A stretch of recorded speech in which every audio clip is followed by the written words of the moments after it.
Pierre-Yves vous écrit Stéphane, il avait lancé en janvier dernier un projet d'investissement dans l'immobilier neuf et désormais il s'interroge, il se pose la question, est-ce qu'il faut que je poursuive car il craint une potentielle crise immobilière. Votre sentiment Stéphane? Vaste question, mon cher Cédric et mon cher Pierre-Yves, parce que évidemment, ce sont des questions que beaucoup de nos clients et beaucoup d'internautes se posent actuellement sur notre investissement, sur nos chats. D'abord, très rapidement, Pierre-Yves, je n'ai pas de réponse, je n'ai pas de boule de cristal. On sait que le contexte actuel, crise sanitaire, crise financière, crise économique, potentielle crise immobilière, vous avez des pour, vous avez des contre, tous les arguments sont recevables. Ce que l'on constate aujourd'hui très clairement, il y a un arrêt des transactions, que ce soit dans l'immobilier ancien, dans l'immobilier neuf, et quelle que soit la catégorie, le type d'immobilier concerné. Dans l'immobilier neuf, ce qui peut arriver à Pierre-Yves sur son projet déjà lancé, c'est qu'il y a quelque chose qui est certain, c'est que les chantiers sont suspendus. Donc quoi qu'il arrive, attention, on a la possibilité de prendre du temps pour réfléchir. Voilà ce que je pourrais lui dire. C'est-à-dire, comme le chantier est suspendu, que dans 98% des cas, les traitements des offres de prêt immobilières en banque sont suspendues parce que les banquiers s'assurent en priorité que nous avons nos moyens de paiement, nous les particuliers, pour continuer à vivre, et surtout elles s'assurent de la continuation d'activité des entreprises par rapport à tous les mécanismes de trésorerie. Les dossiers d'offres de prêt immobilières sont quasiment dans 98% des cas stoppés. Donc Pierre-Yves, là on est d'accord, marché de transactions arrêté, les chantiers suspendus, votre dossier qui n'avance pas, et alors là encore plus, l'incapacité des notaires, malgré toute leur bonne volonté, d'aller au bout des projets. Donc de toute façon, là, il y a une vraie pause dans l'immobilier. Qu'est-ce qu'on va se dire? C'est comment on va sortir de cette pause.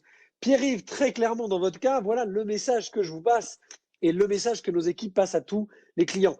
Tout dépendra, on va dire schématiquement, de trois situations dans lesquelles vous pouvez, vous, Pierre-Yves, vous trouver, et non pas le projet immobilier dans lequel vous avez investi ou l'immobilier en général. Les trois schémas sont simples.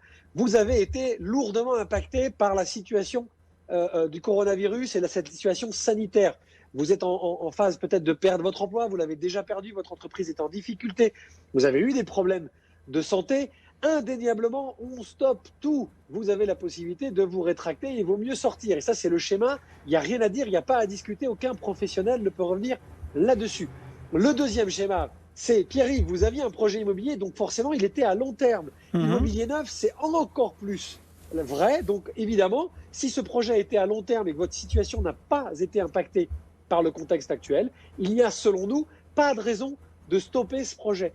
On ne sait pas, évidemment, si tout ça va se faire de façon très linéaire, si vous allez connaître une vague dans un sens, une vague dans un autre, mais si vous aviez 10, 15 ou 20 ans devant vous, ce qui est idéalement la duration pour un projet immobilier, il n'y a pas de raison de changer. Et puis, troisième schéma, évidemment, Pierre-Yves, si vous aviez fait ça par opportunisme, si vous aviez aujourd'hui envie de faire plutôt un investissement immobilier en visant les gagnants du secteur, je peux que simplement vous inviter à creuser la situation de votre bien, où il se situe, comment il se situe. Je vous donne un exemple. Aujourd'hui, moi qui suis bordelais, si vous investissez dans les banlieues proches de Bordeaux, et avec le mouvement qu'il y a actuellement de vouloir sortir des centres-villes, il n'y a pas de raison de venir en arrière. Bon, voilà quelques éléments de réflexion pour alimenter votre projet immobilier.